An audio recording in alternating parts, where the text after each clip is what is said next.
Hello, and welcome to this week's episode of A Mic on the Podium with me, Michael Seal. If you're a fan of this podcast and have an interest in conductors and conducting, may I suggest subscribing to our supporters club over at patreon.com/A Mic on the Podium. With 6 different levels of subscription starting from just £5 a month, you can join many other subscribers in enjoying exclusive extra bonus mini episodes, interviews with prominent figures in the world of classical music, group and personal Zoom meetings, and even the chance to have conducting lessons from myself. The details are in the show notes below. It's quick and easy to join, and I'd love to see you come and join the conversation all about conducting with the other subscribers and myself very soon. Today, I conduct a conversation with a conductor who, after studying in his native Canada, went to Germany and became immersed in the Kapellmeister system, working at the Comic Opera in Berlin. Since then, he's guest conducted in many of the world's greatest opera houses and also on the concert platform. It's a pleasure to welcome Jordan de Souza. Jordan, lovely to see you, to meet you, and to speak with you today. How are you? I'm doing very well. Thanks so much for having me. And you're in London at the moment, which is good for me because the signal's probably better than it would be if you were in Canada. What are you doing in London? I'm doing right now a new production of Rosenkavalier with Garsington Opera. Yeah. And we have Philharmonia Orchestra in the pit. So it's an embarrassment of riches there, a great cast, a great team. And it's always good to be in London. Yeah. Well, I love Rosenkavalier. I assisted Andrew Nelson's when he did a concert performance with the CBSO. And yeah, to get to know that work through those hands and those people, yeah, it's a wonderful, wonderful work. Absolutely. And I think it's a piece that grows with you also, isn't it? Yeah, I think so, yeah. I don't know the answer to this. I know that you're from Toronto, but I don't know what your instruments are and how early music came into your life. When did music first enter and instrumentally, what were you playing? Yeah, so I was born into a musical family and I'm the 7th of 8 kids. And we're 7 boys and a girl, and all of us played music growing up. So there was pianos in the house. I'm a keyboard player, so grew up on the piano. I did my undergraduate degree actually in organ. So I was always, I went to a choir school as a kid and always had this vision of being a church musician. Yeah, so singing, choral music, but also playing keyboard. But through singing, you're going to encounter conductors. Were they, even at the earlier stages, people who really influenced your life, or did that come much later? Absolutely. I would say almost really from the beginning. These were always, how it is in those schools as well, that everybody's focus being so much on music. It was really music and sports for me growing up were the 2 things I absolutely adored. Anytime I wasn't practicing the organ, I was outside running around in the yard. And the conductors of the school, or some of them who I still keep in touch with, were really, I think that's why I wanted to be a conductor and wanted to be a musician that led, was watching these people do it so well. Well, conducting and sports, I mean, through the course of the interviews, I could probably fill a box at Lord's Cricket Ground with conductors who love cricket. What were your sports out of interest? Basketball, played a lot of basketball growing up. Baseball, so I guess that's almost like the American cricket. Yeah, it's just a lot shorter, yeah. Exactly, and we played a lot of football outside as well. So what we there call soccer, but we have football. Yeah, and on to university. Was it a university where you first started conducting, or had you started that before at choir school? Yeah, they gave me the opportunity very often there to stand up ever from the age of 9, 10 years old in rehearsal here and there to say, you know what, why don't you come and do this? Or why don't you come and play the piano, accompany this piece? And then the teacher would say something like, don't play the tenor line, play the alto, soprano, and bass part. And then they'd always, so I was really fortunate to have these kinds of challenges put to me as a young musician. But it always felt very natural. And do you have any lessons at all, or were you just thrust in front of and said, get on with it? Absolutely no lessons. But I think even one of the earliest things I remember doing was always trying to convince my classmates to stay after school. It's like, hey, I've written this new arrangement. We got to try this out. And I don't know how I got so lucky that these guys not only put up with me, but volunteered to do it again. So it was a really formative, I think, just in the idea of having a musical vision, having something I wanted to say and trying to convince people to come along with me.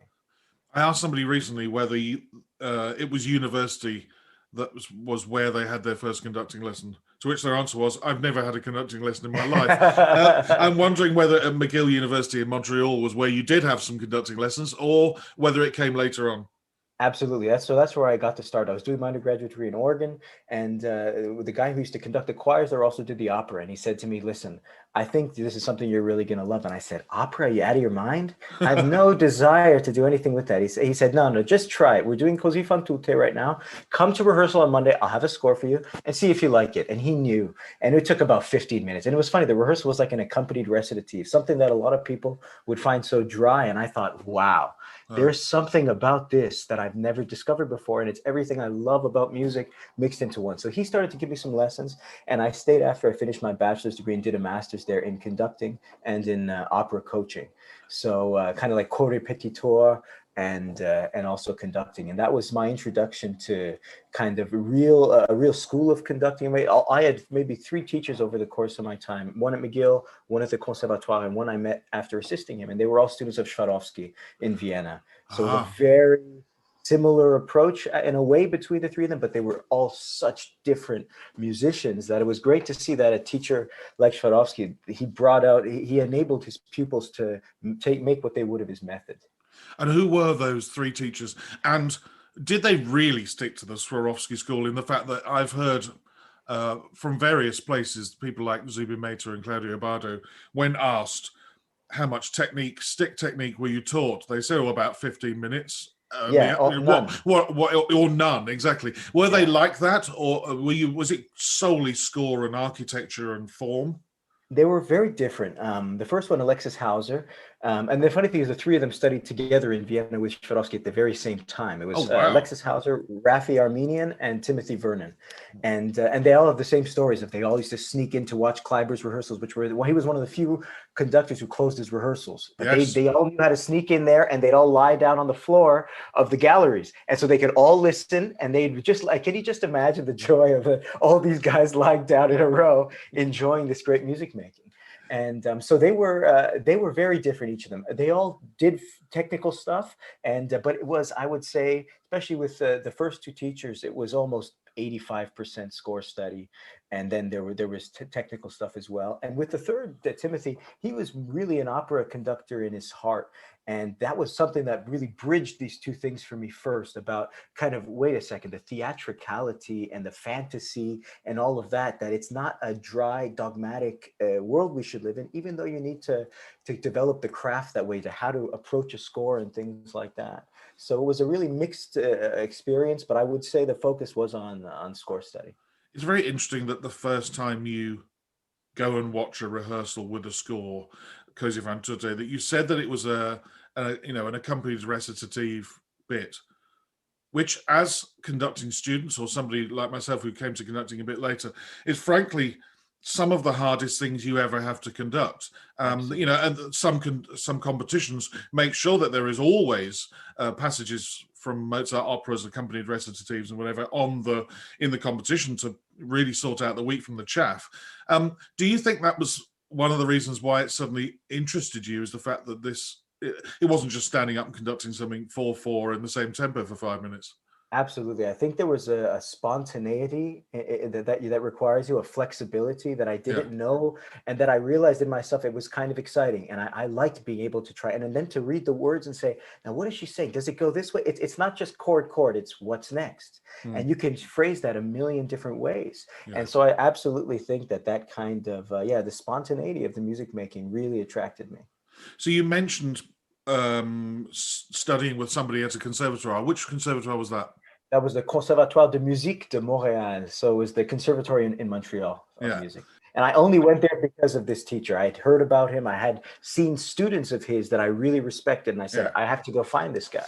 Right. And often that's the best way, isn't it? When you see somebody, or word of mouth, rather than what you read on a biography on a university website, or a conservatoire website. If you hear, well, this guy teaches like this, or this lady teaches like that, that's the best way in. Absolutely. McGill University, obviously you studied there, but I read on your biography that you joined the music faculty there for 4 years. Was that in some sort of teaching role, or the professorial role? What were you doing for those 4 years? Yeah, so a lot of it was conducting there. So that coincidentally, as I was finishing my degrees, a couple of my professors were leaving their posts. Right. and that there was this kind of interim period. So I had actually almost made the decision to do that as a profession. I was right. I even signed a letter. I was one of the most embarrassing things I did, which was to sign a letter of offer 15 minutes before my deadline, and then call Monday morning and say, I'm so sorry. I have to call the dean and say, this is just either you're going to have to accept it now, me reneging on this, or in a year's time, or in 3 years' time, because I can just feel ever since I signed that contract, my heart's heavy. I know this isn't where I belong. And I knew I wanted to go out there. And actually, what I left it for was a life of assisting at first. I didn't have any firm plans. And I said, you know what? I'm going to leave behind the jobs I'm doing choral music. I'd had the chance to conduct great pieces. The first piece I rehearsed and conducted myself was the St. John Passion. And it was Wow. it was this amazing experience because I'd played it on the organ and the harpsichord for 2 years before. It was a piece I'd got to become very close with. And it's the most operatic oratorio, I think, as well. So there was a connection there to something that really spoke to me.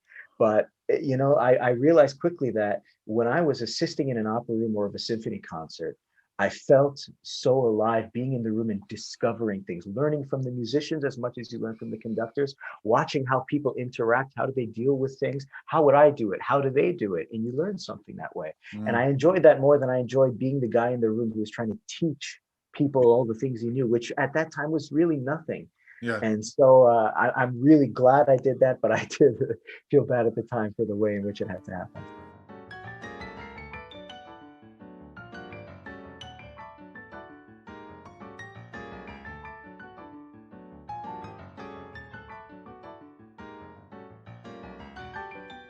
In my notes, dear listeners, I always write a double page of a notebook, as I'm sure you remember from earlier podcasts. I always write some facts down, and actually Jordan sent me his own biography, which many conductors don't do. I was very thankful for that. But to me, I've written a big question. There's a gap between finishing McGill in 2015, you become conductor in resident of the Tapestry Opera in Toronto in 2015, but then all of a sudden, from 2017 to 2020, your first Kapellmeister in the Komische Opera or Comic Opera of Berlin. Mm-hmm. How did you get from one side of the Atlantic to mainland Europe and enter what Kevin John Edusei calls the brutality of the Kapellmeister system? How did that come about? I'm assuming there must have been some sort of process where you decided, right, I want to be a Kapellmeister. That's a very astute observation. So in a way, it was almost simpler than that. As I decided to make that, that the work I was doing at the time wasn't fulfilling me completely, and that opera is the thing right now, and symphony concerts as well. But at the beginning, it was really the process and the discovery and the time. It was kind of like an incubator or a pressure cooker. Opera is like a pressure cooker, and I liked that. And so I said I had actually had the chance to assist a conductor who had been working in Toronto. His name is Johannes Debus. He's the music director of the Canadian Opera Company in Toronto, but he's also based in Berlin. And he was conducting at the Bregenz Festival in Austria. And he asked me if I'd like to go and assist him. And it was the first time I had any chance to do something, really in Europe. And I said, of course, I'd love to.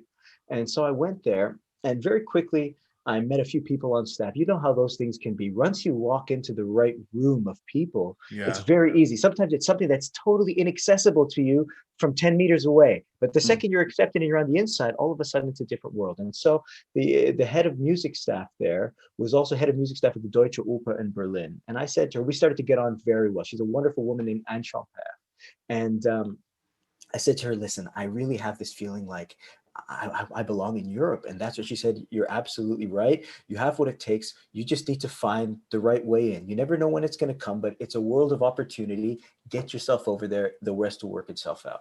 And about a few weeks later, she said to me, listen, I just heard that our colleagues at the Komische Oper in Berlin are looking for a pianist. And I had no ego at all about saying, I've been conducting operas. I should know. I'm happy to be a pianist and to do the old fashioned way I'd always heard about of coming up through the opera house, get the chance to it. And so I said, great, I'll do that. And so I sent in my application. They offered me an audition. I was assisting in Toronto at the time. They allowed me to go. I left for really a day and a half. I got on a plane, went over there, put my suit on at the airport, I remember, in the washroom, got in a cab, went straight to the opera house, warmed up for 15 minutes, and I started to play this audition. And I started with Salome. I'll never forget the quintet from Salome. I thought, why not start right in the deep end?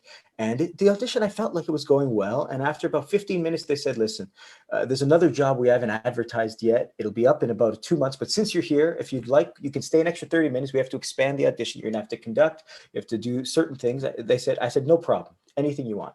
And so we did that. And I conducted, we talked and everything. And the position was for head of music staff. It's called Studienleiter in the German theater system. And they called me a month later and said, you got the job. Brilliant. And I said, great. I didn't even know what Studienleiter meant at the time. I didn't speak a lick of German. And I thought, what am I going to, but it's okay. And we didn't know yet my wife was going to be pregnant and everything, but it's okay. So eventually we said, let's go there. Now, these positions are fantastic for gaining experience, but not the best for making enough money to support a family, let's say, and making a big move. That's not the way the system is designed. So we get there. We got off to a great start, but I had in the back of my mind, I want to conduct. So 2 weeks into my time, I got a call from this friend in another house saying, we're looking for a Kapellmeister. You're going to be on the short list. And I said, fantastic. So you're one of 8. This is one of the houses that they don't invite. They don't have applications. They just invite people. Right. And so I went and did the audition. I was very fortunate to win the audition. It's at a bigger house than the one I had been working at. But I called my boss to say, I'm so sorry. I've been working here for 3 weeks. Thank you so much for bringing me from Canada. But this will be my first and last season at the Komische Oper. And my boss was a fantastic guy, Australian director called Barry Kosky. He's a crazy, brilliant guy. He said, give me 3 days. Let me see, because I had an audition for the Kapellmeister job at the Komische Oper, but it was 3 months later. Right. So, and I said, I can't wait. If I say no and I don't get that, I'll be caught. And he said, okay, we're going to figure something out. Give me 3 days. And he called me back 3 hours later. I said, tomorrow morning, 10 a.m., you're going to conduct the stage orchestra rehearsal of the Barber of Seville. And at the end of that, the orchestra musicians are going to talk. They're going to give their recommendation. We'll make a decision if we can offer you. And if not, we'll say, thank you, go ahead. I said, fantastic. Did the rehearsal. I had a really good feeling. The musicians there are so warm, so flexible, so skilled. It's amazing the quality that they can sit in the pit and just any repertoire, just play off and shape. And then, long story short, they offered me the job there as well. And then it was the choice of, do you go to the big theater and you learn from great conductors and big singers coming in there, but never have the chance to rehearse. You don't get to just take over productions or do your own magic flutes and barbers, which is great, but it's not a way you develop your own vision. You learn how to survive. Yeah. Or do you stay in the smaller theater and actually, that's what Kosky was saying is, listen, you can be an essential part of this theater. You can be a cog in the wheel over there. And I said, you know what? He's absolutely right. He said, he put it in my contract. I would do at least one new production with him every year. And that was actually the biggest thing for me, because nobody knows who I am. They don't come to the Komische Oper to see me. They come to see Barry Kosky, and I happen to be in the pit. And so that was a big advantage. We were doing great repertoire, Pelléas et Mélisande, Bohème, all this kind of great rep. And I was doing it with somebody so theatrically compelling that I was so glad I won that job and stayed there for 3 years as the Kapellmeister. A bigger fish in a smaller pond is the way. I mean, I think that often is the way that people choose.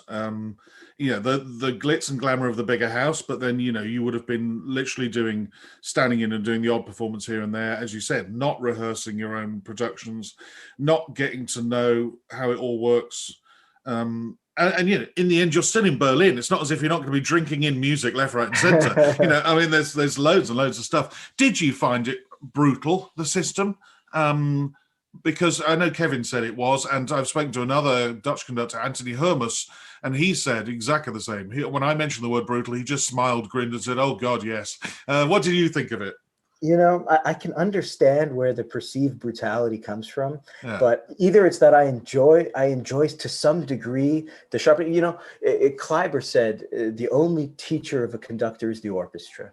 Yeah. And I didn't understand the breadth of what that meant until I entered the German theater system. That I was always felt like an outsider in the orchestra. Being a keyboard player, it's just different. You don't interact with colleagues the same way. You're not watching a million conductors in that way. You're playing at the piano, you get to know them, you're chummy with the conductors, and you learn a lot, but you don't learn what it's like to be on the other side. And so for me, the chance to be in this theater and to soak up, and of course there were hard days, and I learned a lot of difficult lessons very quickly, and sometimes not as quickly as I should have. But I think the thing that I really love about that house in particular is that they always, were able to raise up your strengths as much as your weaknesses in that family feeling of what it means to be in a house. That I knew when I got a tap on my door and was standing there, it could have been the principal oboe, somebody I had a close relationship with, and they say, listen, It's driving everybody absolutely mad that you do this. Or at one point, it was something like, you know what, you're wearing a suit and the gentlemen have to wear a tuxedo, and it gets them. And I know it's a minute thing and I don't care, but for them, it's making a difference that every time you walk in, they start the show pissed off. And then you kind of charm them 10 minutes in, but you don't need that. And these little things about, the mundane things that musicians do also to kind of keep their life fresh, whether it's drawing things in the scores, whether it's the things they sing along to. I love all of those things. And you got to learn those kinds of things to realize how you can actually, in a theater system like that, where performing is such a part of your everyday life.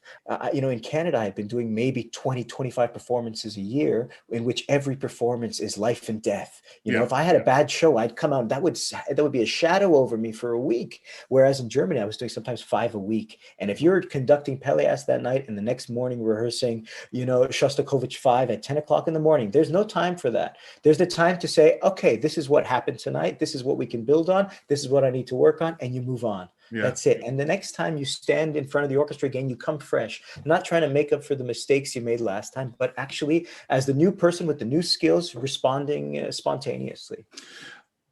There's a point I want to. A while back, you used that quote about that Kleiber had said that the best teacher for a conductor is an orchestra, and I remember that there were conductors when I was a player in Birmingham that obviously thought their role was to teach the orchestra everything. And you're shaking your head, and I'm also inside shaking mine. And what you've just said there about the principal oboist knocking on your door, it could be just one word that you use regularly that they find annoying or offensive, or always starting rehearsals. Are you ready? Let's go. 3, 4. If you do that every time, eventually somebody's going to get really, really hacked off with that. But to hear it from the players, that's just a gold mine. And to always be aware that there are 80 people there who've the years of experience added up between them is into the thousands of years of experience. That to not use that, not be open to that, and to be sometimes just so arrogant that you discard it and ignore it is beyond me, frankly. I think a lot of people do that as a safety mechanism to a certain degree. It's a sport also standing up there. It's also a sport hating the conductor. And I think those are both healthy things. And when I'm on the other side, it's easy to fall into that as well. But, the musicians are also very good at letting you know subtly. I remember when I was doing my first verses of Petrushka there, and one of them came up to me because, they had a very decorated history of conductors in the past, from Kurt Mazur in the 80s. Kirill Petrenko was music director of the house. Vladimir Yourofsky was Kapellmeister, raised the first Kapellmeister in the house. And one of them came to me and was saying, I remember when Kirill did the last Einstudieren of this piece, and over here he used to do, and it was their way of subtly telling me, both establishing what the hierarchy was, but also kind of putting their own musical idea forward. That's, one of the things I also learned, because I went too far. I swung too far to the musicians know everything. And I came back to realize, wait a second, the musicians 100% of the time, when they say something's wrong, they are correct at saying something is wrong. They are almost never correct at prescribing what the solution is. And they always think they know. Yeah. They think they can diagnose and prescribe. But the problem is then they get attached to their prescription. And unless you're doing that, that's not healthy. So I've learned to take everything with a pinch of salt, but everything they say, it meant to be taken to heart at the right time. But, you're absolutely right. I remember, it still happens to this day with some of the older members in Birmingham with the CBSO. If I'm doing a piece that happened to have been in the repertoire of Simon Rattle, so one of them might come up to me and say, "Do you remember what Rattle used to do there?" And it was their way of saying, what you're doing is wrong, and Rattle used to, always you can read that. And what you've just said about things being wrong is absolutely correct. An orchestra knows when things are wrong, but very, very rarely do they know how to the quickest and best way of fixing it, or they think that they do, and it's just the wrong way around. Absolutely perfect, spot on. Couldn't agree with you more.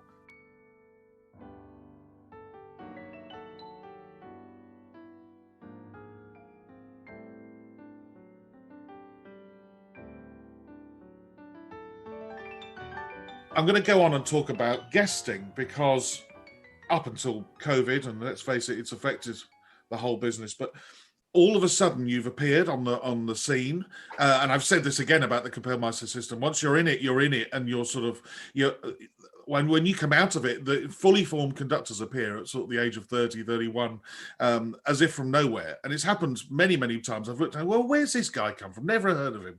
And then you discover, they've been in a German opera house. Yeah, but you know, guested in Munich, Berlin, Glyndebourne and Garsington in opera terms, and then symphonic terms in Nancy in France, BBC Symphony Orchestra. Going forwards, do you have a template for what you might think to be the perfect year? Say 50% opera, 50% symphonic.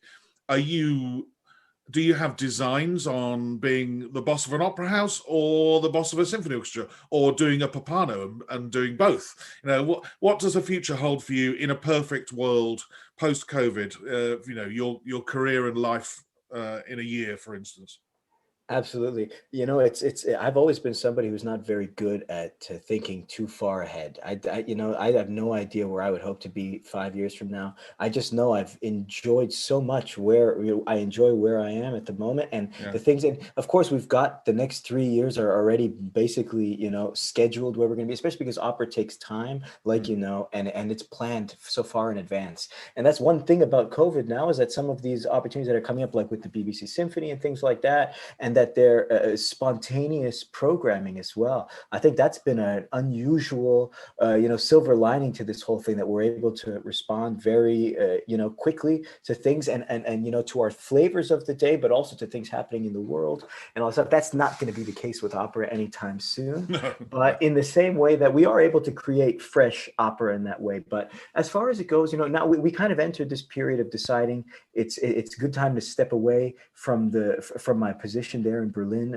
As much as it broke my heart to leave the house, and I was so ready to accept the offer and stay a little bit longer, but it ended up being the thing that, you can only say no to the outside world so much before they stop asking. And I said, now's the time. That I avoided it actually early. Even the first time they asked me to conduct in Munich, I said to my agent, say no.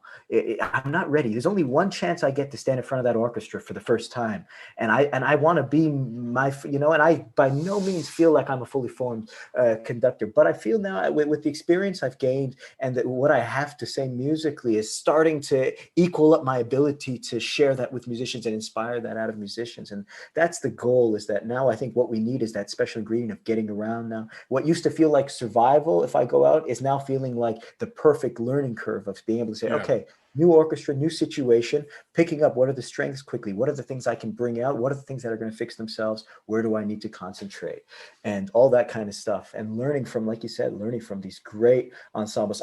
You mentioned Munich. When I stayed, that was in August that I conducted. It was actually a COVID thing that was Right.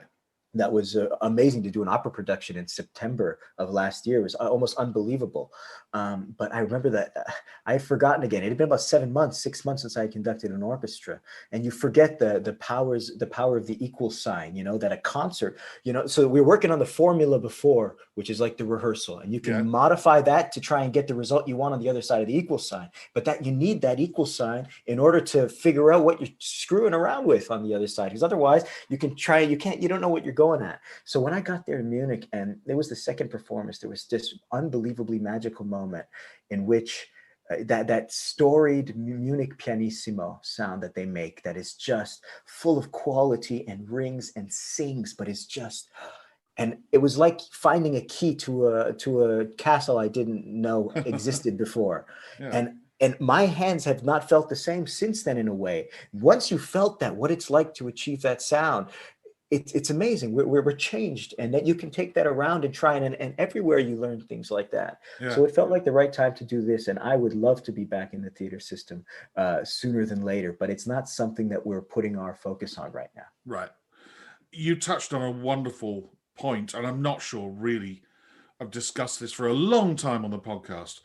You talked about not wanting to go to Munich, telling your agent not to go, not to accept because you didn't feel you were ready, but also probably because you wanted to go with the right repertoire or the right project or the right thing. I know, for instance, there was an orchestra in this country I told my agent I didn't want to go to because it was the wrong project for me, and then went there later with the right repertoire, and it worked, and I've been going back ever since. How important is that? Well, first of all, to be sure of yourself that that's how you want to play it, but also to have the relationship with your manager that they're also, on board with you, and you have a discussion about this, and you don't just keep being sent emails saying you are going here next, you're going there next, you're going there in 3 years' time. How important is that, do you think, for conductors?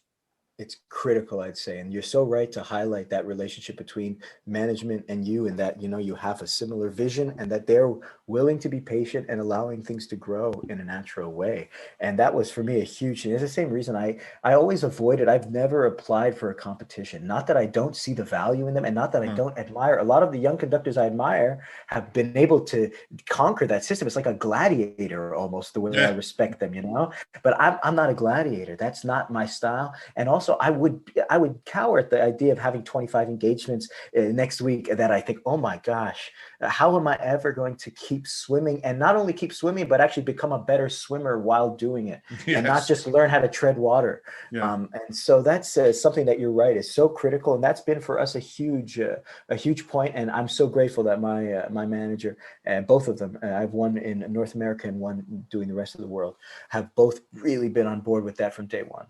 To use your swimming analogy, and especially after a competition, if you get 25 engagements as part of the prize of winning a competition, you've got a choice, really. You either go in knowing that you're a brilliant 100-meter freestyler and only do the same program, i.e. the 100-meter freestyle for 25 different events, or you decide to be really brave and go, right, I'm going to do the 100 meters freestyle this week. I'll do the 200 back the next week. I'll do the 50 butterfly the week after that.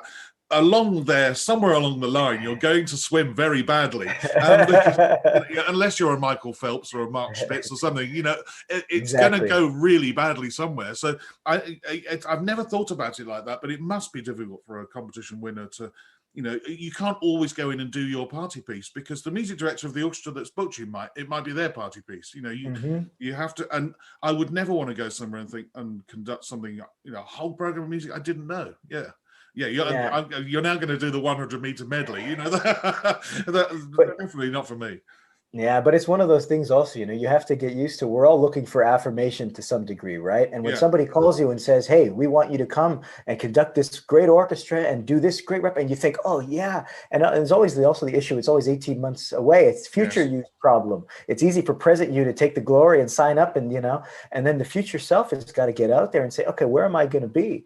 And that was actually part of the reason why I started to come around now and say, okay, I can't keep living negatively in the present either, and saying I'm never going to, at what point are you going to have to, put on your big pants and get out there and do it? So it's always a balance you're finding within yourself. You are the first person I've spoken to who have been, it's a bit of a lie. There have been plenty of emails come in and with names of conductors for me to interview and suggestions. Some of them we've asked and they've turned us down, and some of them we've asked and they've come on. But the invitation came to us from an Australian conducting student who said, we had this guy come over, he gave a masterclass, I think he'd be brilliant on your podcast. And within 2 hours, we'd spoken to your management and they said, yeah, Jordan's really up for it. And which leads to my next question, which is giving masterclasses and teaching. Is it something you've done a lot of? Is it something you enjoy? And is it something that you think in the future you might want to do more of? That is so funny, because I don't particularly enjoy it.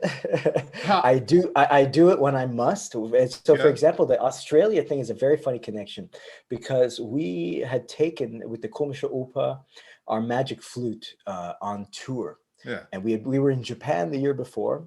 And then we went, I guess it was in 2019, to Australia and New Zealand. And that's when I got the chance to meet the Adelaide Symphony and the Auckland Philharmonic, because when we went to Japan, we actually took our orchestra with us. We took 2 casts of singers. We took our makeup we were 189 people. Can you even imagine the logistics of that, of us all going to Japan? And it was cherry blossom season. It was fantastic. Oh, lovely. And especially because we had our own orchestra, right? So we just go do a sound check and you could play that in your sleep. We had 2 conductors on the tour. We had a blast. Whereas in Australia, we couldn't take our orchestra. They were too busy in Berlin. And so we had each city a different orchestra, which means you finish the closing night, get on a plane the first thing in the morning. That evening is your first orchestra read. And then you just build it up from scratch again, open till close, and then leave to the next city and do it again 3 times over. And in each of the cities, they had asked me from the Komische Oper that the universities have been in touch if we could send some people to do classes with the students.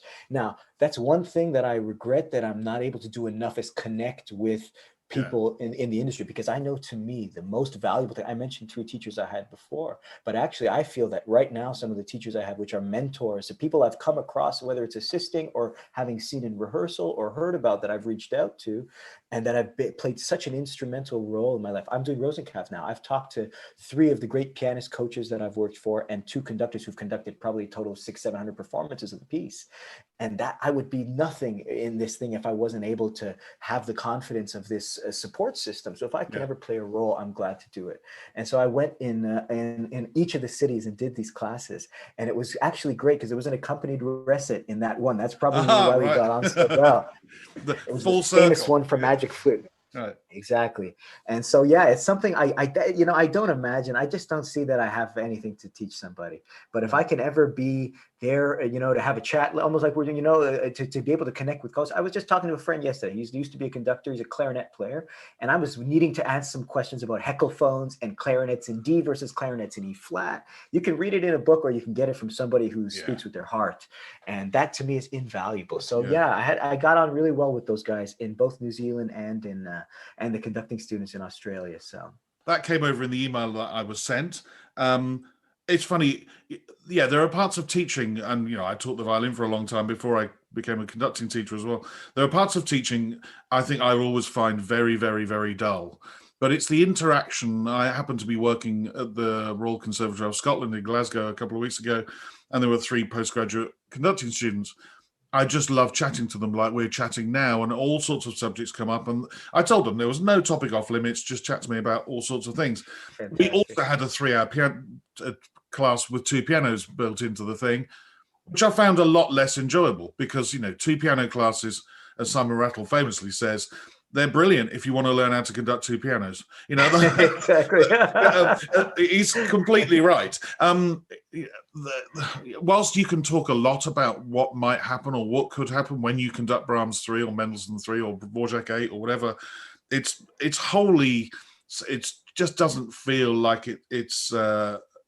You can teach everything because you're not conducting an orchestra, and I find it deeply frustrating. Whereas the chatting and people have said to me, "Oh, thank you for that piece of advice." It doesn't have to be anything to do with them standing in front of you. You can just be spending 5 minutes together, or half an hour in a pub. One day, maybe, hopefully soon. I know. Yeah, but I agree with you. I'm very much like that.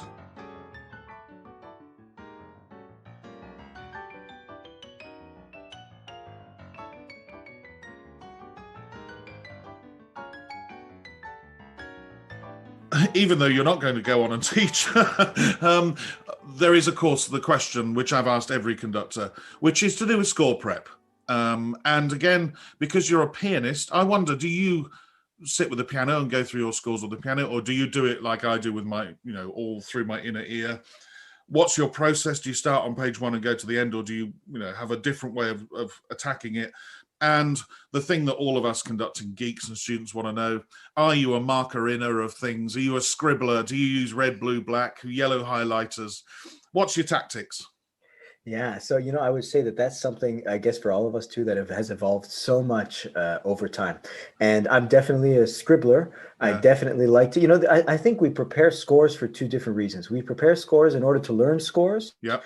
And that's one set of things we need to do. And then we prepare scores from which to conduct as well. And very rarely, when you're conducting, do you need all that stuff that's now a part of you and a part of your, kind of mental blueprint of the piece. But I had an experience when I was conducting a double bill at the commercial opera of Petrushka and L'Enfant et les Sortilèges of Ravel. So first half is Petrushka. And, like always, I have kind of tabs at the bottom of my score of passages that as I'm studying, I think this is something I'd want to review. If somebody called me 20 minutes before, I go to those 10 tabs. I know I'd be okay. Yeah. And so I was going through Petrushka before the show, and then I used to look at L'Enfant at the break. So we got through a great performance of Petrushka. It was the pause. I was talking to somebody. I got to my room, go to pick my L'Enfant score. It's not there. I said, where the hell is it? I looked in my bag, looked here. It's nowhere. Call the library. I need a score. I have 5 minutes till I go on. They said, okay. They brought me a fresh score. I was so scared. I thought, what am I going to do? The meter changes every measure in the first 10 pages of the score. Yep. It's unbelievably tricky piece. And then all of a sudden I open the score And it was like everything I'd written was already there. And it's like I looked at the score for the first time with fresh eyes, and I saw it more clearly than I'd ever seen it. And I loved it. And from that day on, I've adopted the two score approach, in which I study everything and I write everything I want in a score, whether it's stories, whether it's little ideas I have of interpretation that I'll never take, everything going in there. Sometimes a harmonic progression, figured bass, all kinds of things. And to answer your second question, there's no score I've conducted that I haven't tried to work on at the piano, just because I feel again, there's two sides of me, the inner ear side, which most of my inspired ideas actually come that way, sitting at the score and you say, wait a second, the relationship of this to that, this needs to come out. How do I get the transparency? That's done better at the desk in a way. Yeah. But the musicality of how I phrase things, of what the point of tension is, comes to me so much more naturally through my fingers than through my head. And so sitting at the piano, I almost always find more breath in the music. And so for me, it's a healthy thing to get away from the desk and play, to get away from the piano and get back to the study. So it's always a combo of the two. And with the two score approach, I find it so effective. It's funny, Donald Runnicles, wonderful conductor. He's the music director of the Deutsche Oper. We've had a really nice relationship. He's been so kind to me and offered lots of wonderful mentorship. And he said to me once, listen, anytime you want to take a score off my shelf, you're welcome. Just ask, my assistant will let you in, take what you need. And I said, I'm doing Pelléas. I would love to see your Pelléas score. He said, please. And he handed me a score. And he writes very little in his score. Some things with the text, he writes the Parsifal in brackets, like Wagner quotations he finds, things like that, but very little to do with the thing. And so I was conducting a performance of Pelléas 5 months after the premiere, because that often happens at German houses, right? Yes. There's a big gap in between the performances. And I said, you know what? I'm going to do tonight with Donald's score, not with my score. Thought this is going to be fun. And I get there and I'm having a blast. And I get to the first interlude and I forget I changed all the interludes to the original Debussy interludes, but like a year before. And I turned, I'm like, oh, Jesus, where does this? And sure enough, it was okay. I kind of mentioned to the concertmaster the next scene, like, hey, listen, if I look towards you and you just say it fits in 3 or it's in 4, and we got each other through the performance and it was great. But I thought, oh, you fool, how could you be so careless?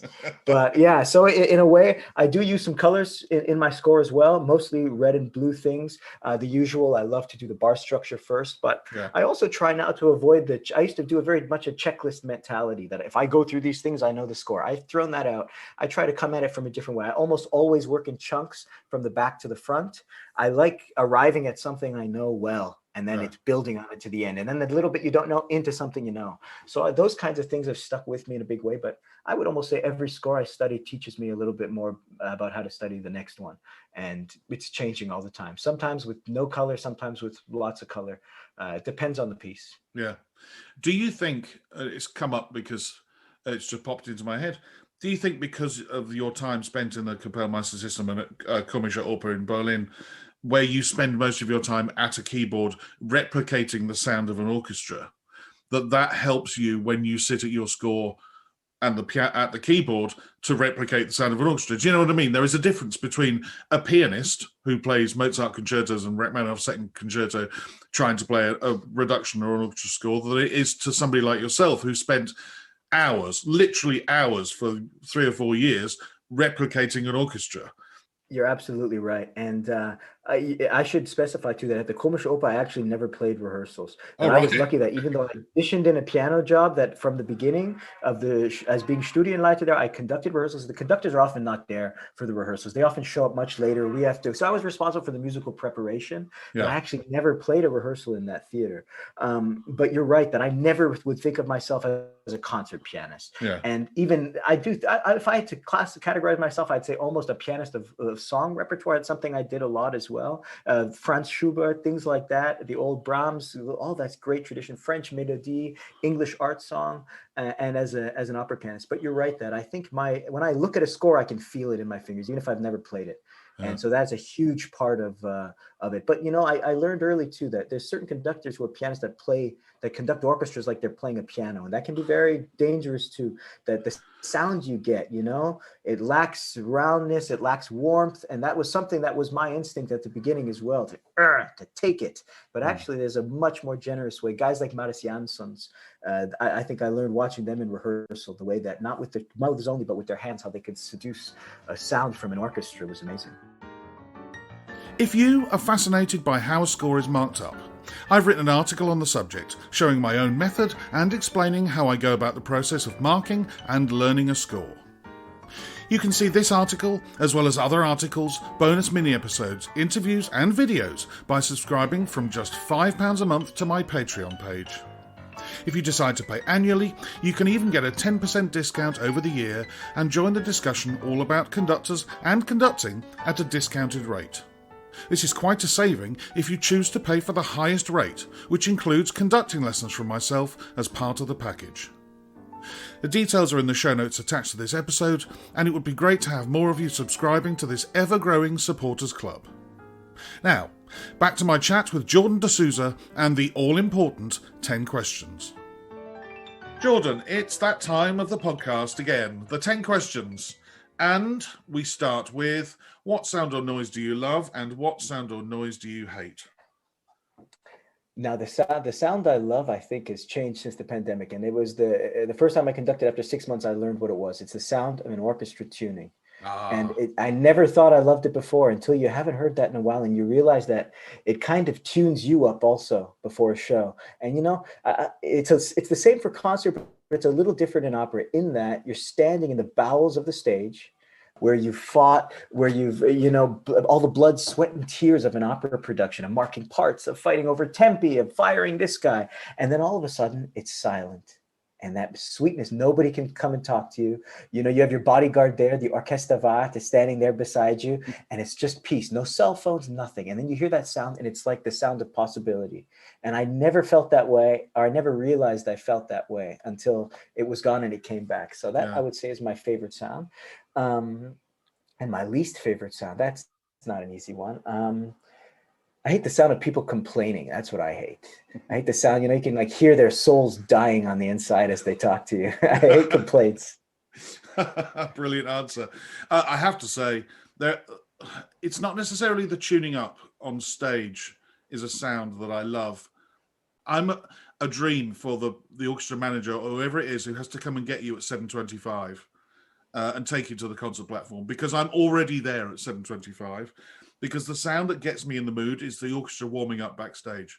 I'm not sure I could ever go on stage without hearing, little snippets of concertos or the same warm up on a trumpet or a tuba or something. It's a sound I adore, and it gets me in the mood. I could be in all sorts of states of mind. The minute I've heard that, it's exactly the thing that sets me off. Absolutely. If you had 24 hours free, what would you spend it doing? I would spend that family barbecue. That's an easy one. If I'm in North America, I would be at my brother's house with hopefully all my family there, with the pool, with a card game, with a little bit of movies going on, some sports. We'd go down and play some sports. That's my favorite day. And if I was in Europe, without my whole family, it'd probably be in the mountains going for a nice hike. Well, I might not join you on the hike, but I'd love to come to the family barbecue. That sounds like fun. The next one, you can have more than one, as many as you like. Who would be a favorite conductor of Yesteryear? This is a tough one because you're right. There's so many. And, I find it hard. It's like with saying your favorite composer. It's almost like there's a class of the greatest composer, and there can be 5-10 people that can categorize that. But now maybe we could do like a Mount Rushmore. You could be like the Mount Rushmore of orchestral trainers. Who would that be? It would be George Sell, maybe Barbirolli, Fritz Reiner, Miravinsky with Leningrad. Yes. But if I had to say my Mount Rushmore of the Mount Rushmore of conductors, like the ultimate greats, I'd start with Artur Nikisch. I don't know. Have you ever seen that fantastic clip, the footage of him conducting silent? I have, yeah. It's amazing. Glorious. Absolutely amazing. And to hear the stories, Fritz Reiner would talk about how Brahms, Brahms was satisfied when he heard Nikisch's Fourth Symphony. He said, "This is the way it ought to sound." Second one for me, maybe the ultimate god is Arturo Toscanini. I really admire Toscanini, also because he was somebody who stood for something more than just music. And, when you read the history, when you hear all the problems going on with Mussolini, with all the things, that he had such a principle that he could step away, the things he did in Israel and everything, it's unbelievably magnanimous. And so I admire, and also what a musician, And that principle of everything ought to sing has really stuck with me ever since I heard that. Eric Kleiber is another one in that same mold I really admire. I would say when I'm going to study a new piece, if Toscanini or Kleiber, Eric Kleiber did it, it's almost where I'll start, because even if it's nothing like what I'll do with it, it's such an ultimate reference and so musical, you're guaranteed to have something special. And I'm sure you've heard Carlos Kleiber a lot, and without Eric Kleiber, there would be no Carlos Kleiber. So I'll take Eric Kleiber. And then I would say either Karajan or Furtwängler, somebody of that tradition who the sound, the vision for what it could be and what they did with such a storied orchestra, and that Karajan could come after Furtwängler and continue a great tradition like that. I admire both of those guys so much. I love your idea of a conductor's Mount Rushmore. I think that's wonderful. Then you got to do the Mount Rushmore of, lesser known conductors like Guido Cantelli and stuff like that. I love Cantelli. So that's a fun way to do it. Well, I wonder whether you can make a Mount Rushmore case for who would be your favorite current conductors, which is possibly even harder question. Yeah, and I guess maybe current we could include people that I've seen live, maybe. So even if they just, Maurice Janssons, I would put very high on that list. I've seen him rehearse and conduct a varied repertoire with different orchestras, and every time the common thread was an unbelievable soul in the music and unbelievable musicality. So, and the musicians loved him. That's always, to me, the ultimate, check on a conductor is, how do those guys actually feel about him? And so Janssons, I adore Harnoncourt. I think the freshness and the breadth of his repertoire, that he started at the beginning and made it so far, doing Alban Berg, and he does great Strauss, everything in his rehearsals. I have some friends who played with him in the Chamber Orchestra of Europe, and they say that was some of the most memorable, pictures ever painted with words came from Harnoncourt. Yeah. And then of the younger generation, two people I admire a lot. One is Vladimir Yourofsky. I think Yourofsky, I don't know anybody who conducts his broader repertoire as often as he does and with as much commitment. And he's a beautiful mixture of intellect and pragmaticism, of musicality. He knows exactly what he can get from an orchestra. He's taking parts after the third performance and making little changes and writing notes to the musicians and things like that. I love the care with which he does everything. And Ivan Fischer, he's another one who I admire to a great degree. What he's done, the creativity with which, I'm sure you've heard the stories in Budapest of the orchestra singing a cappella motets. That's unbelievable. I saw that live. To see an orchestra stand up and sing a cappella, just to have the idea to actually follow through on that. In Berlin at the Konzerthaus, he used to have the orchestra warm up by playing Bach chorales and stuff. That kind of creativity and what he's done with the orchestra model in Budapest, his repertoire, I think he's brilliant. Wonderful choices, absolutely wonderful choices. And especially Ivan Fischer, I've heard him talk about conducting away from orchestras, and what he says, and I don't know whether you've seen the masterclasses he gave last year at the Concertgebouw with 4 young conductors. They were just wonderful. A big tick, wonderful choice. What is the hardest work you've ever conducted? Maybe I'll go in two directions. The first one is something that's just to understand the musical materials was so difficult, was Charles Ives. Some of those, even some of the miniature pieces. I remember sitting once over thinking, okay, now 5 has to equal 11. So if I think of a triplet and then turn the triplet into 7, I'm going to get there, right? And then you think, what am I doing? This is not who I am. So that I found just weeks and weeks trying to solve math. It's like Sudoku puzzle, and I love Sudokus, but not that type of Sudoku. And then another piece that was just practically difficult to pace, to balance, to make transparent, and that was Zemlinsky's Lyric Symphony. I found that a very difficult piece to pull off, but I loved it. I think the poetry is glorious. I think the orchestra writing is glorious, but it's sometimes on the edge of playability. And that makes it very difficult to actually make musical and not just to, kind of have it all flying at you, a wall of sound. So those are two different poles of difficulty. It doesn't come around very often, that piece by Zemlinsky. I'm sure I played it once in my 22-year career as a violinist, but it just doesn't come around very often. And it's a shame because it's beautiful music. Yeah, it's treacherously difficult and very hard to find singers that can do it and that can balance with the orchestra. It's treacherously difficult. It's recorded, I'd say, almost more often than it's performed. Yeah. The next one, number 7, we're rattling through them. When traveling abroad to conduct, what item could you not leave home without? That's a funny one for me because I've actually had this item with me. I've taken it since I was a kid on every trip I ever went, but it serves a very different purpose now than it did then. Although I guess it serves a similar purpose as well, but it's multi-purpose, and that is very simple: a tennis ball. I Oh, always have at least two tennis balls with me for two reasons. I love throwing it at the wall and catching it, which in theaters you can do because you get these big, thick walls often in the basement. And secondly, when I need to massage my back without anybody around, it's very easy to go up against a hard wall with the tennis ball, and you can get anywhere in there. Deep tissue massage. what an excellent answer. I may well have to start taking a tennis ball with me. I love spinning a cricket ball between my fingers and throwing it up in the air, and I can spend a long time doing that, just thinking. Exactly. It's possibly too hard for a deep tissue massage because I'd probably break a bone. But a tennis ball, yeah, I'm getting a tennis ball. Thank you, Jordan. My pleasure. What is the one thing you would change about being a conductor? That's a hard one. So it's something I don't think about often. We kind of just have to learn to bear our cross. That's the attitude of, once you've said goodbye to your family enough times, it just, it's not, you don't become numb ever to it, No. but it does become a bit of a ritual in itself. I would say, that if somehow we could reconcile the child rearing better with this itinerant lifestyle, it's both things don't seem to be, although I guess the German theater system, something like that is an antidote to some degree to being able to spend more time with your family. And on a less personal level, maybe it's that that just to do what we do at a basic level is so time consuming that often we don't get to. I would love to be able to make a committee of a few conductors who were actually committing themselves to something totally unmusical and putting all that brain power and all of that passion that we've only get to put through one lens so often to actually come out. I thought about that during the virus, during the pandemic. My gosh, all these countries survive. Why don't we get these brilliant, like some of these guys, Vlad Yourofsky, if somebody can make something happen, it's Vlad. Some of these people together in order to, and what a pleasure it'd be to support something like that. But yeah, that is the problem with conductors, and actually one of the joys of this podcast is that there are two of us speaking to each other. How often do you in a real world actually sit down with another conductor and have a chat, let alone getting a committee of conductors together?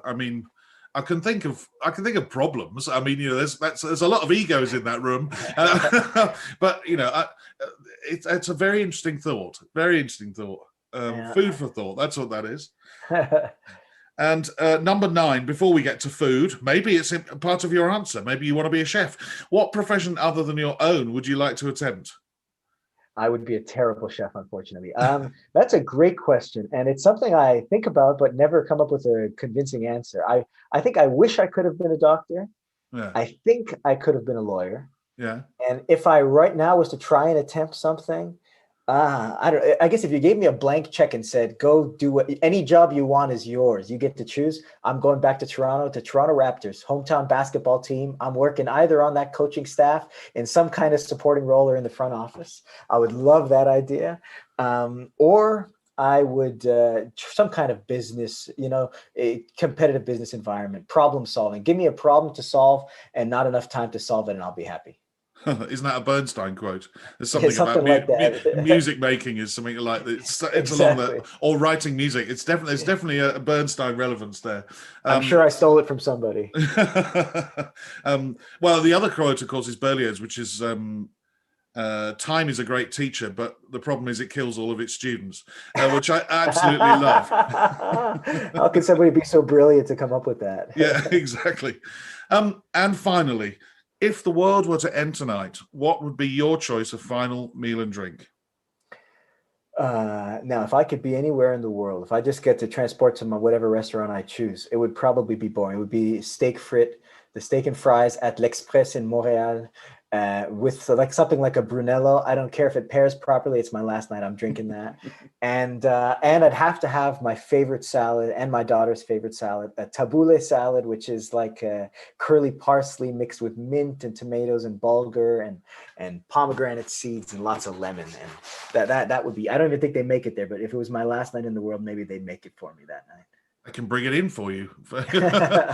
Steak and chips or steak and fries is Well, to let the listener know, I've been promised it tomorrow because it's my birthday tomorrow. So wow. I'm looking forward to that, and no wonder you're looking forward to that. And I've had a wonderful hour or so with you, Jordan, chatting away. It's been lovely to meet you, lovely to talk to you. And I hope that maybe we can meet over a glass of Brunello somewhere in the world at some point very soon. Such a pleasure to chat with you, Mike. Thanks. Keep up the great work.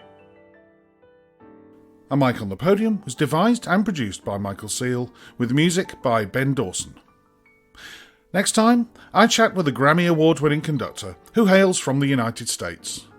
Over a long and distinguished career, he's guest conducted all over the world and been music director of both the Brooklyn Philharmonic and the Atlanta Symphony Orchestra, the latter for over 20 years.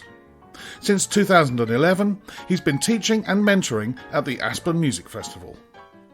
But until then, bye-bye.